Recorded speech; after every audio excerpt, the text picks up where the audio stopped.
Life's atypical, baby.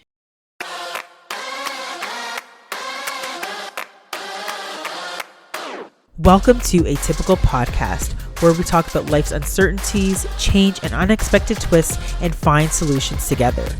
This is not the secret. There's no wonderful catchphrase that you can use to solve all your life's problems.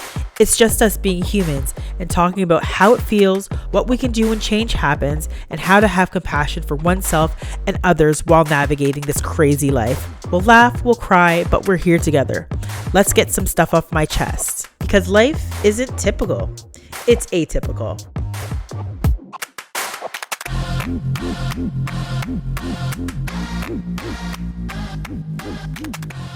Hi, and welcome to Atypical Podcast. I'm your host, Amie Archibald-Varley. I definitely, of course, have another lovely individual here with me. I have brought my husband, as you can see. He is here joining us again on another episode this week of Atypical Podcast. So what are we talking about this week? I have to, because in relation to all what's happened, we're now in August, emancipation, all the great things have happened. I saw, my brother sent me a picture of a wrestler. I think her name is, what's her name? Jade. She's Caribbean. She's from Jamaica, and she was celebrating Emancipation Day with her colors. I was like, whoa, repping. But there's another part of the conversation, because I know lots of other people want to jump up and they want to celebrate. But when, Emancipation Day is done, when February is done, when all these other things are done, the allyship stops. And I have a name for it. I think some people say that the name might be a little bit different. Thank you for fixing my mic. It's been giving me problems. But anyways, there are other people who, don't play the game, or play the game in a very negative way. And I call them a hacktivist. I know there's a completely different definition for it. I will put it up so you guys can see what it is, but I'm using it in a different way. So what I would consider someone to be a hacktivist, it's kind of like a performative ally, but I would say that why I call them a hacktivist is they know what they're doing. They know that they're coming in to game the system. They know that it's going to benefit them if they post about diversity, equity, inclusion, or they say that, hey, I'm anti-racist, I'm a nurse, I'm an advocate, I'm doing all these things. And when you peel back the layers like an onion, they aren't doing the work. So I want to talk a little bit about performative allyship in, healthcare, so in nursing, in your profession as a social work, and just in general, because it kind of cheeses me off when I know that, for example, maybe that person who said that they're an advocate says they are doing the work, but then at the end of the day, they don't. Yeah, I think, from a social worker standpoint, we look at kind of broader systems and how they interact with people. And, I like the term hacktivist because it kind of implies the level of intention that performative allyship doesn't. Performative allyship kind of, in my opinion, if we're going to kind of put out our terms and define them, is like, yeah, this feels good and it makes me look good to say X, Y, or Z about this group or that group, but then there's just no follow through. Right. So the whole endeavor was designed to kind of give you the fifis, but with there's like no substance. And then a hacktivist is somebody who's kind of intentionally using it for their own gain. So there's that kind of level of intentionality behind it that I think is the kind of invidious part. So, yeah, no, I completely agree. And I think, when I think about performative allyship, or like I said, the hacktivists, there are certain things that come to mind, those superficial actions, really that lack of understanding. They don't want to understand. They know that there's like these social issues. They know that diversity, equity, inclusion, anti-racism, they know that these things are like the right things to do, but they don't do any actual work to try to understand or try to dig any deeper. It's all surface level, right? I think the other piece is, there's those self-serving motivations. Like, how is this going to help me? How is this going to serve me better? And again, they focus more on the optics versus, that this is just like the right thing to do. And again, there's inaction or minimal action. And guess what? It's story time. So I want to give a pretty pointed example of someone who I knew, and, you know, they talk about activism. They talk about that, you know, they're an ally. They talk about, you know, all of this work that they would do in nursing in terms of saying that they're anti-racist. But when it boils down to those actions, to saying, okay, I'm standing in solidarity with this community, or I'm supporting and showing out, that those actions never really play through. So, like I said, story time. So, again, there was this person I knew. We had worked together various times in the past. And this actually happened a couple years ago. And for folks who haven't probably heard this story, you're going to get to hear it again, but in a different way. In our neighborhood in Hamilton, and again, I think it's important for me to note that Hamilton actually was considered the what is it? The hate racist, capital. the hate capital of all of Canada, which is crazy. And I think maybe you can throw in your little knowledge there. That, you know, there's a lot of racism within our community. And I didn't know that when I first moved here 5 years ago. I think when I was looking for a place to live, I was like, you know, Hamilton, look. Don't hate me. I was like, Hamilton looks like a great place to live. I didn't see the CBC articles that were like, the neo-Nazis are marching downtown. I was like, oh my God. Anyways, we got here, beautiful community that we live in, to be honest. And I was doing my activism work. I'm a strong advocate in nursing, and I talk a lot about anti-racism and these different things. And we were driving with our kids in our van, in our, you know, multi-seater. And we're driving past this house, and what do I see? Okay, this is not the 60s. We are in 2025, yeah? At the time around 2023, 2022. Yes, you're right. So it was a long time ago in our current news cycle. A long time ago. But anyways, like we're driving down with our kids, and I see this big waving Confederate flag, and I'm like, excuse me? On somebody's personal property. On someone's personal property, waving proudly on their home. And I was just like, all right, what is this? What is this? So I was like, okay. I looked at my husband. I'm like, double back. I got to record this. This is a social media activism learning moment, right? It was like your Canadian heritage moment. Yeah, exactly. Here's what's going to happen. And we drive past, and I'm like, I'm filming. I'm like, this is in my neighborhood. This is my hometown. And this Confederate flag, it was wild. So I was like, okay, you know, what am I going to do? So first thing first is I was like, okay, let me use social media as a powerful engine for change. And I'm like, okay, I'm going to post about it and, you know, say that hate doesn't belong here. Hate doesn't belong in the Hammer. And I was fortunate to have some other groups that, you know, worked in Hamilton at the time that were already that had been pioneering some anti-racism work. So the Hamilton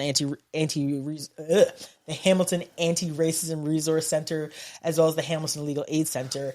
And we got in touch. We got in touch with the Hamilton Police Services.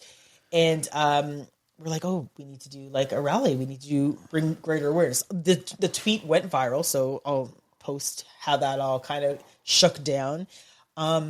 And maybe I'll pass it to you as to like what were the results. Like the police went and spoke to them, and then what happened? Well, because there's no law, and probably fair enough that you can't tell people what they can and can't fly on their personal property. Right. But there are laws in Hamilton on public properties. Correct. Yeah.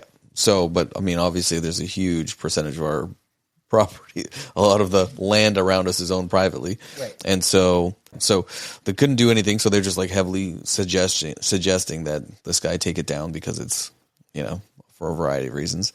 Right. At first the person kind of refused.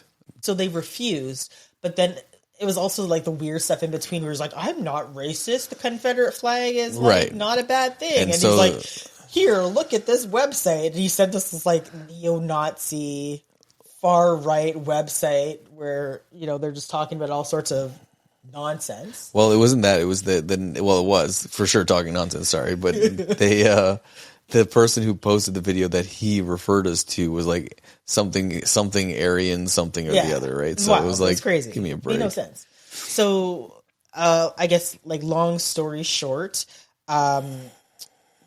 maybe even before we get to the end, there was some media campaigns and things that were happening. So like back to the story, you know, there's I think one of the things is, like, if you say that you're an activist, you say that you're an advocate, you say that you are, against racism, I guess you should be against racism in all forms, not just, your culture or anything like that, right? So I think I remember being like, okay, so there's this community march, there's these things happening. Are you going to come and show up? Because, it might be a good thing. This person who said they're an activist and they live locally within the area. And the individual was like, is there going to be media there? And I was like, I beg your pardons? And the person's like, well, is media going to show up? And I was like, I don't really know. I don't know if they're going to be there. But, like, I think the idea is that we're showing up for the Black community. Like, yeah, that's not the priority. Yeah, although it's a nice to have. It's not the necessary thing. So 100. So that question threw me for a whirl because I was like, wait a minute. Like, I've seen this person talk about anti-racism, anti-Black racism, various different forms of racism. And the question that was asked was like, well, is media going to be there? And I was like, whoa, I don't know. Anyways, fast forward, the event happens, media shows up. You were dope on the mic. I kind of want you to talk a little bit about, like, what you were saying. Well, I mean, so I had a chance to talk to, I think it was like the local news, Omni or something like that. And I was just calling out white people. I mean, I look white. I mean, I don't identify exclusively as white, but people are dying in their seats right now. They're I know. Because I'm glowing. That's a whole other episode. But yeah, that's a whole other episode. But nevertheless, because I look this way and for all intents and purposes I pass, that comes with a certain amount of responsibility as well. Right. So I called out other white people and I said, listen, this may not impact you directly, but this is not something you want in our community, and that you need to be allies and show up and that kind of thing. So yeah, and I just kind of pointed the finger directly in their chests.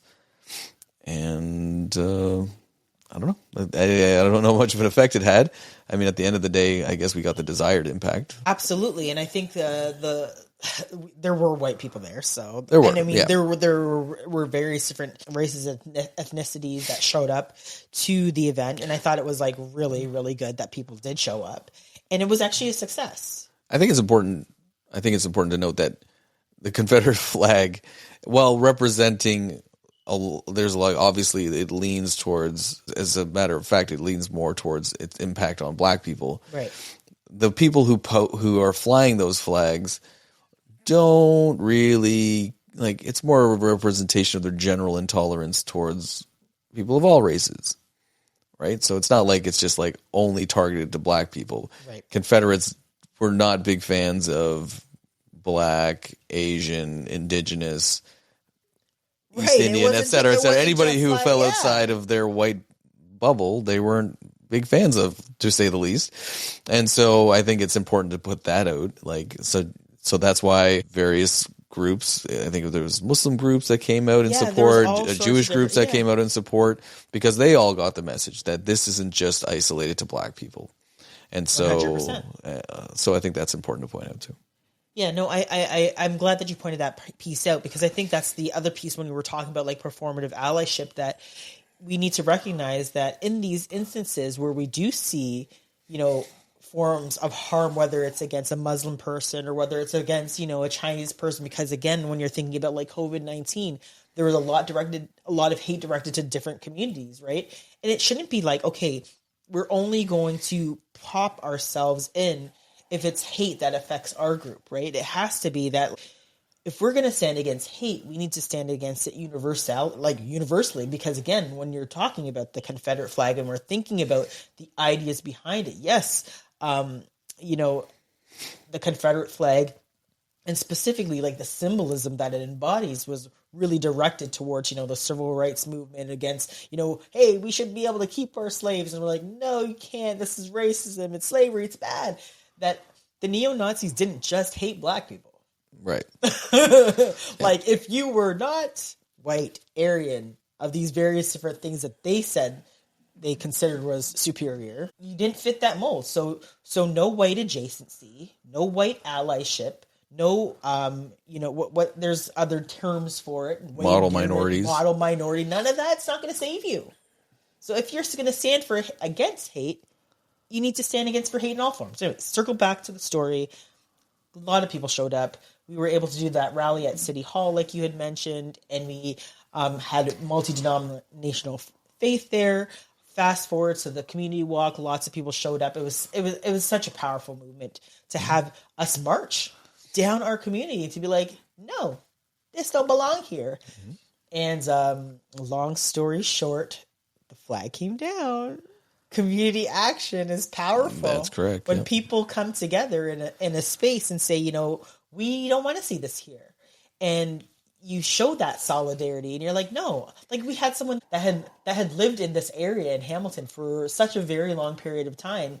And they told me their family had lived generations here. They're like, no, I don't care. It doesn't belong here. I'm like, yes, thank you. Mm-hmm. And that is allyship. That person didn't have to come out. They didn't have to walk around and be like, no, I don't want this. They said that this is their home, their community. And that's what allyship really looks like. Like, is it about showing support or is it not? And again, it hurts. I think maybe that's what I'm boiling it down to. The fact that, you know, if you know somebody and you've worked with somebody or you've seen this person in action, and then when it boils down to having support for your community and you don't get it, or you don't get support in terms of hate, it's harmful. And it's harmful to the people that you are around. It's a awful thing. Well, and as a mental health person, that is certainly that is like one of the major effects of HACKtavism or performative allyship, is that it injures the people who are parts of those communities, because either you're inadvertently or purposely using the plight of that population for your own self-aggrandizement or your own, monetary purposes. And at the end of the day, because there's no action behind it, you're not moving the movement you're not pushing the movement forward or anything like that, right? So it just creates a sense of being used from a population that very likely, in the case of the Black population, certainly has been used and exploited for hundreds of years. Yeah. So again, it's just kind of more salt in the wound. Yeah. I mean, have you seen it in social work? Like, I could think of examples like from nursing, particularly when it comes to and you don't have to give any specifics, but like, for example, Children's Aid Society and various different kind of harms our own communities have put towards, saying, okay, we're going to do this work. And then we have our nursing as a profession, social work as a profession has actually harmed many communities in relation to this type of, allyship. And then it really kills me when it's you start seeing those posts come up, right? It's just yeah, I'm standing in solidarity. And it's okay, well, let's talk about this instance of this Black nurse who said that they had racism happen towards them. Have you showed out support? Have you, what have we done as a labor movement? Right. What have we done as, a nursing collective community? And I've seen it time and time again. I get the emails, I get all of the messages where people are like, my own community that they say they stand behind me are not supporting me. Yeah, I mean, for sure. Social work, and it's very, when I was doing my education in social work, there's a lot of self-awareness.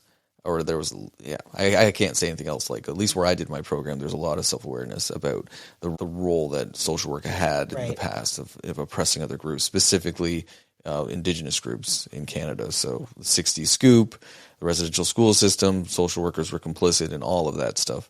And then, of course, subsequently the child welfare system and all the issues that came from that. So there's a lot of self-awareness. There's a lot of, I'm fairly new to the profession in some respects, so I don't know if there's a lot of movement in terms of changing things specifically. Yeah, I think that was actually one of the things that I noticed. Yeah. But keep going. Yeah. So I don't know. I wouldn't say it's performative. I would say that there are actually attempts to make changes. I have had some conversations with Children's Aid folks, and they are trying to change things on their end. Whether that's actually happening, we'll have to find out through, getting the data and stuff like that. But again, that's the thing. It's easy to say lots of this stuff. It's easy to say things that are lofty and idealistic from the comfort of your armchair. But whether or not, when the rubber meets the road, it comes down to policies, actions, money, resources. Like, that's what matters. 100%. And so are those things happening? And that's usually where you see the foot come off the gas a bit for a lot of folks. Hold on to that. I want you to hold on to that. So, like, one of the things that I want to touch on again is, like, circling back to the end of the story, and particularly, like, I was hurt, right? I think at the end of that kind of put like a bad taste in my mouth. You never look at that person the same ever again, because you're just like, okay, that was an opportunity, a great opportunity. It was fully missed. So for me, as a Black individual, in the face of, you know, this person that I've worked with and I've seen, and whatever the case may be, I found it very painful. And I think that, you know, this is also why performative allyship, or like I said, hacktivism, really doesn't help. It's misleading. It leads to feelings of tokenism. It leads to people within the community group feeling demoralized. So, like, again, if you're seeing people who say that they're activists or advocates, they're saying that they're doing the work, and then you double back and they haven't done anything, or they've actively not been a part of the movement, or, you know, you felt that you were tokenized. It's demoralizing. It's just like, okay, so, you know, how can you say that you're helping and you're not, you don't want to, or, you know, there's an excuse for why you can't help, or, you know, like, it just makes you feel like the progress of the movement might be artificial. But again, I'd say that I think things are changing, but it is demoralizing. And I think the other piece is, when people are performative, and we see that hacktivism, where it's like that person is only doing it to benefit themselves in some way, or they're seeing that, you know, they can, you know, get a following, or whatever the case may be. Because we saw that a lot during the pandemic, where people latched onto all sorts of things. Fitness is the new one now, by the way, where they're latching onto various different things, particularly, you know, this anti-racism movement, DEI, and that if it's not making them a buck, now they're going to drop it, right? We're seeing that across the United States, various different places. I think it's, and you know, not to say that I'm like jaded by nature, but I'm a bit of a. You're not jaded by nature. I have a tendency to be a little skeptical about people's intentions. Right. So when the whole George Floyd thing happened, and then after that, all of these companies started rolling with these DEI initiatives and anti-racism initiatives, and started hiring on specialists and consultants, and just doing all that stuff. I was so incredibly worried.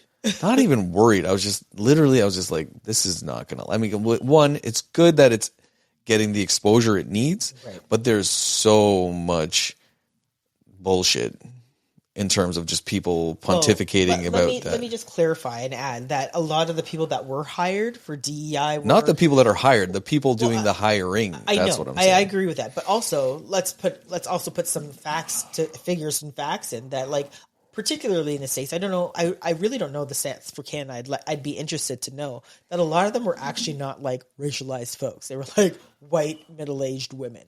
Insult to injury. To injury, burn, to insult. Put the salts right in. Yeah, it's unreal. Yeah. But like, so when it was all happening, I was like, well, this isn't going to last. Yeah. And not to say that there won't be lasting impacts from it, but say, for instance, the perception was that for a lot of people was that, oh, we're going to make 50% change now. I was like, maybe like far, far less than that. But it has this appearance of being this huge sweeping change, right, because you're hearing everybody's like, hey, we're doing this now, we're doing that now.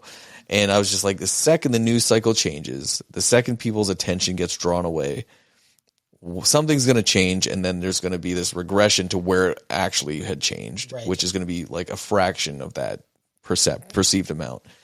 And so as soon as the election happened in 2024, all of these companies were like, oh, we're not doing DEI, we're not doing DEI, we're not doing DEI, we're not doing DEI. They all just fell off. It fell out of vogue for a lot of folks. And so I wasn't surprised, not to sound like an eternal pessimist, but I was trying to be realistic. Like, right, there was just a lot of like, hey, peacocking, like virtue signaling, hey, this is what we're doing. Yeah. And the second that it was no longer mandatory, socially speaking, or helpful from a marketing standpoint for a lot of these companies, it just got dropped. And so, I mean, I'm not black, and I'm not part of any real racialized community other than being half Caribbean and half British. But I was hurt by it, right, and disappointed, like deeply disappointed, because I would have loved to have seen that huge stride forward. But because it was in response to a singular event, you always have to be careful with when things happen as a result of one single event. Yeah, and we're seeing the doubling back, right? And I think that there was progress. And again, this is where you see that, performative allyship in the sense of how it can hinder true social change, how it can hinder the movement. If you say you are and then you don't do anything, again, it really stagnates change. And I think, and it trivializes the movement itself. It, right? And I think the fact of the matter is, this work is so important. It's so needed. And it'll be a whole other conversation just talk about the whole people talking about like DEI hires and all of that nonsense that kind of came out after the election as well, where it's just, for me, when we're talking about performative allyship, it really creates that lack of trust, and it makes you feel weary about organizations and people's intentions. And it makes you feel that you need to be insular about it. It makes me feel like I'm like, fine, maybe I should only trust my community, and I know that's not the way that we can live life. So how do we move from performative allyship or hacktavism? Because again, I think one of the things I forgot to mention in terms of what I think hacktavism is hacktavism is like increasing one's own social capital, right? It's like, it's making you look better. And this is where you see people like retweeting posts or, sharing and liking, like, oh, that's so good. But they don't give two hoots about the actual movement. Sure. And again, also this distances them from scrutiny, right? So if I like that post, if I shared that black square, if I show up and have this talk or do this thing, that I will not be scrutinized. I won't be looked at very carefully because, again, actions speak louder than words. Well, right? That's the thing, and people right? don't really look. People will be like, oh, service level, good. But you scratch a little bit, just a little bit, you'll see that there's no action. What do they say in Spider-Man? The latest Spider-Man? What do they say in Spider-Man? It's just like don't watch the mouth, watch the hands, right? Watch what people do. Watch what people do. I agree. So I do believe that there are organizations out there that are truly committed. Ben and Jerry's. 100%. I'm going to eat that ice cream till I die. There are like Costco, all these different places, different people. Like there's lots of people that are not black or are not racialized. I have seen white people that are like, yeah, I get it. Yeah. And not out of guilt, right? I think that's a whole different thing. It's not out of guilt. It's like, this is like the right thing to do. We know that there's a history here. We've seen the inequities and we want to do the work. It's intrinsically valuable to society. Like they see the broader picture. And that's, I think, what's important. And the whole idea, I mean, even if you want to add some kind of self-interested motivation, but the rising tide raises all ships, right? Right. And so when you see that as a company, right, you're like, listen, like the broader perspective is the more egalitarian our society is, the less atomized we are, the better off we are, right? And so some of these companies see that and they're like, yeah, great. And other companies just see it as being a line item that they don't need on their budget anymore, right? They don't need that DEI position because, listen, it was an extra 60, 70 grand. They don't need it anymore, right? And so... or they're like, oh, well, the winds have changed, right? And so they're just blowing along for these winds of change. I mean, to make deep, sustained changes in a society is like, I think people just fail to realize how difficult it is to change the zeitgeist of a society. It takes generations sometimes of incremental change, and that is hard. It's hard when every single day, every single moment of a day, you feel like you're just under another group's thumb. And unfortunately, that. We can look back and say, well, since 1968, there's been huge changes after the civil rights movement and stuff like that. And there have been, when you kind of look at the grand scheme of society. But it's going to take longer to kind of deal with those kind of more systemic issues that are kind of more insidious. Right. So I would say, let's talk about what genuine allyship looks like, right? So again, I would start with the whole like education and reflection piece, right? Like I think you need to say that I don't know, right? And even like I still have to say I don't know. I'm still learning too. Like I still have to show allyship to various other groups. It's not just me. I know that there are other equity deserving groups. There are other folks that, have been harmed, and I still have learning to do. So it's about, taking that self-awareness, being self-aware and being like, okay, I need to educate myself. Don't do that thing where you're like, well, you tell me what I need to do. What do I need to do, Amie? What do I need to do, Jordan? No, 100%. Pick up a book. What did my mom say? Look a book. Pick up a book and read and self-reflect. Have that moment where, maybe you crossed the street when you saw a black person wearing a hoodie. Why did you do that? Think about it. Or, you were in a train station and you saw someone who was precariously housed just sitting there. And you were like, well, I'm not going to go down that way. Mm-hmm.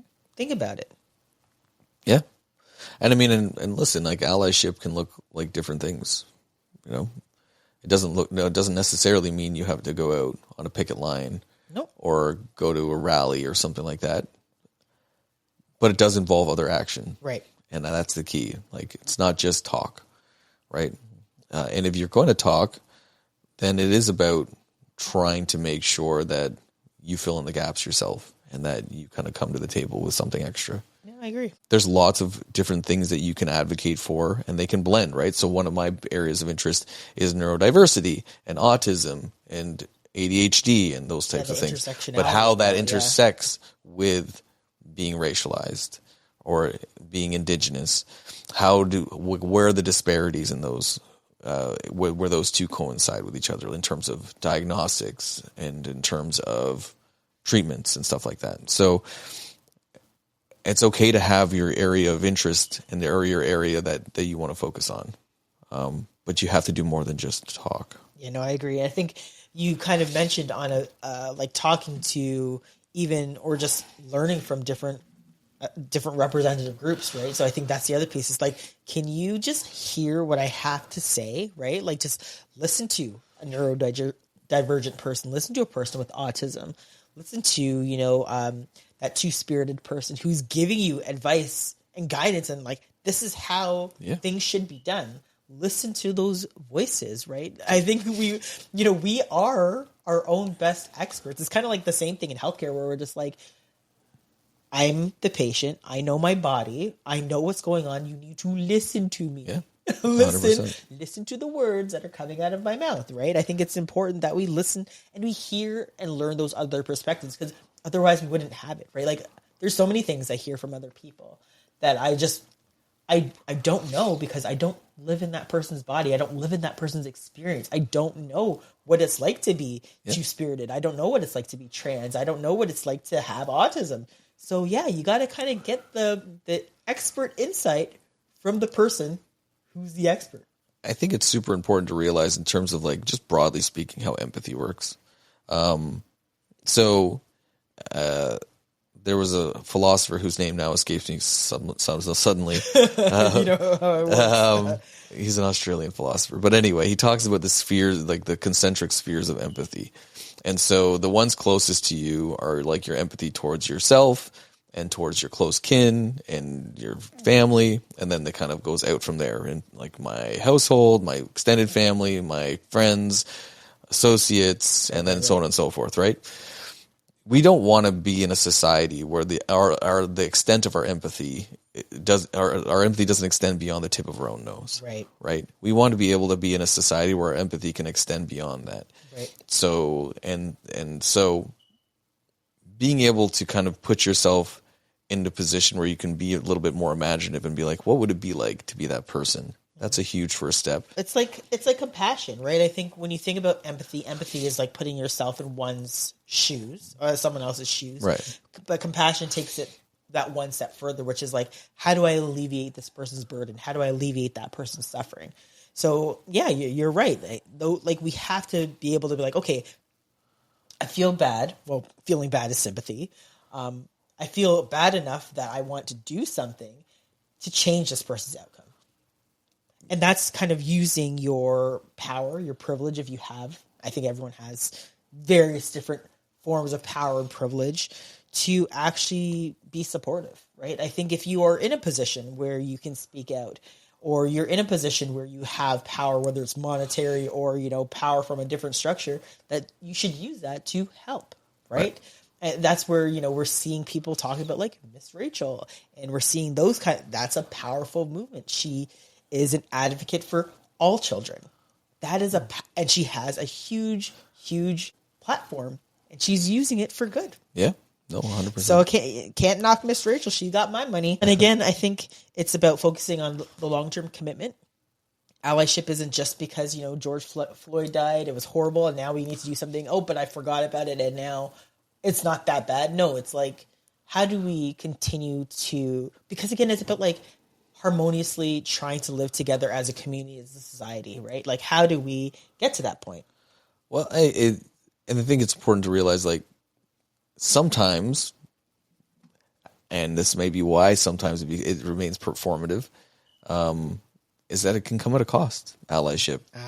Like Miss Rachel faced a lot of backlash. She's still facing backlash. But she's standing firm. Don't starve kids. Yeah, that's super controversial point. No. So I think it's important to realize that, one of the reasons why, amongst all the various reasons, not the least of which is the stuff we've already discussed in terms of like patting yourself on the back for saying the right words and all that stuff, is some people are just afraid of the blowback that they'll get if they go beyond just talking about it. Right. Right. They're like, well, if I go and do something about it, am I going to be put in danger, or am I going to lose my license, or am I going to get blacklisted from X, Y, or Z, right? Right. So there's fears that people have, and I think that's understandable.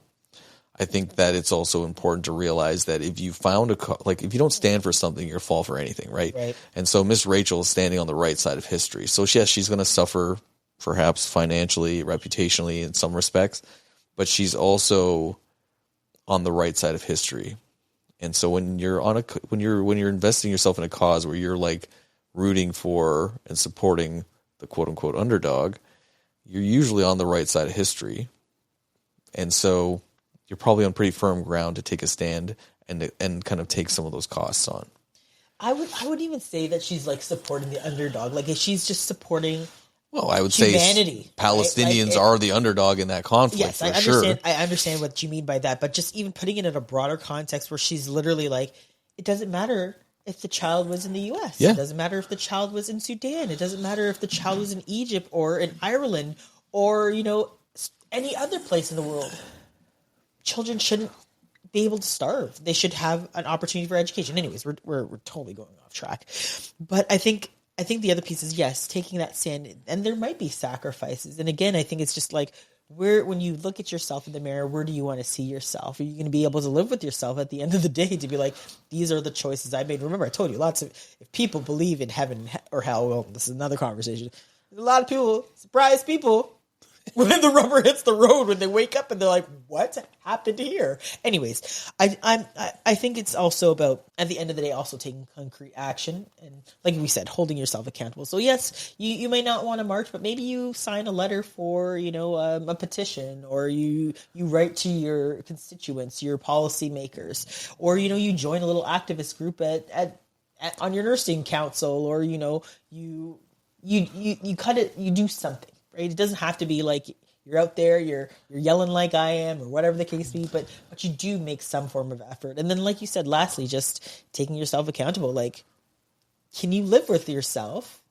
Some people can wrap themselves in their $1,000 bill and like, I'm fine. But, I think deep down, it's like, do you feel like you're doing the right thing, right? Self-awareness is like a really, really important pill that a lot of more people need to swallow at this time in this era. Yeah. So being aware of the fact that, hey, like, this made me feel so good, but am I actually doing anything? Right. Right?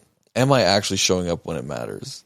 What are my actual intentions? Are my intentions to actually increase my own my own reputational capital? Yep. Or is my intention to invest whatever I have into the cause? And if I gain reputational capital, like Greta Thunberg or whatever, Thunberg, am I reinvesting it back into the cause? Yes, now I have all this notoriety. Yes, I have people eyes on me. What am I going to do with that? Am I going to make a buck? Or am I going to actually take that and redouble? Right. No, I think it's important that all of those things, we take all of those various different things that make a good ally. It's also all of those things that make a good person. Oh, that's very true. Right? It's like, we're not asking you to like suspend or do something crazy or outlandish. We're just actually asking you to be like a decent human being, right? At the end of the day, like, we're not asking for much. Yeah. Right? And I think that's what makes someone performative versus what makes someone like an ally. It's just really boiling it down to its nuts and bolts. Are you just a good human? And we want to see more good humans. Yeah. I mean, again, we all have tendencies one way or another. We're not all good and all bad. I think we should put that preface in. Fine, that's fair. I think that our goal in life should be to be the best version of ourselves as possible. Right. And that means reinvesting things in the community, effort, time, intention, stuff like that. And so it's if your compass is pointed, that's your true north, and that's where it's pointed. Even if you fall off, maybe you get a little, oh, that felt so good when people are like, you did a good job for supporting this group or that group. You're like, okay, that felt good for 5 seconds. What am I going to do with that? Right. I'm sure there are people in the space who are very, very good at what they do, and then they get positive accolades and they feel great about it, but then they take that and they reinvest it again in the cause, right? Or they take whatever it is and figure out a new strategic path. So I think that is your true north, right? No, I like that. And I think the other piece I would just add is allyship is hard work, right? Or advocating in any space, whether you're advocating in the healthcare space, advocating in the social spheres, it can be taxing. Like, I remember saying to myself, I just need to take a minute. Like, I'm feeling very overwhelmed. I remember getting like kind of teary, and I was just like, everything's happening, plus all these extraneous things, and I just need to take a step back. And I think that's fine, right? Of course. The work is always someone's always going to be doing the work, but sometimes just even recognizing that, like, again, having that other self-awareness to be like, okay, I'm maxing out. I got to just take a seat back. And that's not being like, oh, I'm less black or I'm less advocating. It's also just, I can't advocate for somebody, or I can't help support somebody. I can't be a good, productive member in the community or a good wife or, mom if I am at 0. 100%. So it's like, it's also about like making sure that I'm okay as well. Or whoever out there who's advocating or doing this allyship work, that, you're making sure that you're checking in on yourself to be like, okay, I need to put down the phone. I can't put that tweet out right now. I just need to, I need to go touch grass. I need to take a walk, whatever the case may be. And, return to it when you can, right? I think, I think back to 5 years ago that, like, would I have ever seen myself in the advocacy space? And I really think to myself, it's like, I think I've always been this way, just in various different forms in my life, that I've always kind of been this kind of, not loud, okay, maybe loudish, outspoken person. And, I think that for me, the biggest piece is to like make sure that I recognize and that I'm using my voice in the most efficient and effective way, that I am taking breaks and taking care of myself. And also that, if I'm not using my voice, how else can I help and support, right? Yeah, for sure. I mean, I think it's important. Self-care, I mean, good Lord, that term. Self-care is wealth care. I mean, but it's important that we keep our eyes on how we're doing. Yeah. And that we do the things that we need to do, whatever that may be for each person, like for me, it looks very different in some respects than you. Right. To I just get angry. Like what are all the trite things? Refill your cup, get more spoons, all that stuff, right? Like we only have a certain level of capacity for A, work, and B, stress. And so if you kind of constantly revving the engine, you're going to end up running out of gas. And so you're no good to anybody at that point, let alone yourself, let alone the cause. So I think it's really important to kind of be aware of the signs of burnout, compassion fatigue, those types of things. And then know, too, what to do once those things happen. The causes aren't going to go anywhere. They're always going to be there. And I think that's how it works in a democratic society, is that you're constantly criticizing the people in power, even if they're doing a good job. Even if you're getting the stuff you want, there's always room for improvement because there's always pressure from the other side. There's always pressure from corporations and the powerful and the wealthy to erode the programs and the social welfare state and stuff like that. So I think it's really important to kind of maintain the pressure, but also realize that it's not a battle that's ever going to end. It's a necessary part of a society that we need to push back in the other direction. And because the battle's never going to end, it's okay to stop once in a while, go to the sidelines, go to the dugout, as it were, get some Gatorade, wave your hat in front of your face and chill out for a few minutes and then dump back in when you're ready to go.